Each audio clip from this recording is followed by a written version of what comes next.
Governor Romney. You've been a chief executive of state. I was just in Joplin, Missouri. I've been in Mississippi and Louisiana and Tennessee and other communities dealing with whether it's the tornadoes, the flooding, and worse.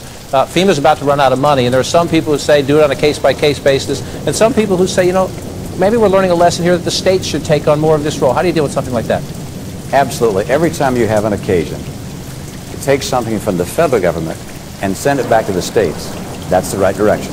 And if you can go even further and send it back to the private sector, that's even better.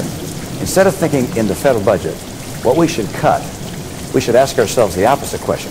What should we keep? We should take all of what we're doing at the federal level and say, what are the things we're doing that we don't have to do? And those things we've got to stop doing because we're borrowing $1.6 trillion more this year than we're taking in. We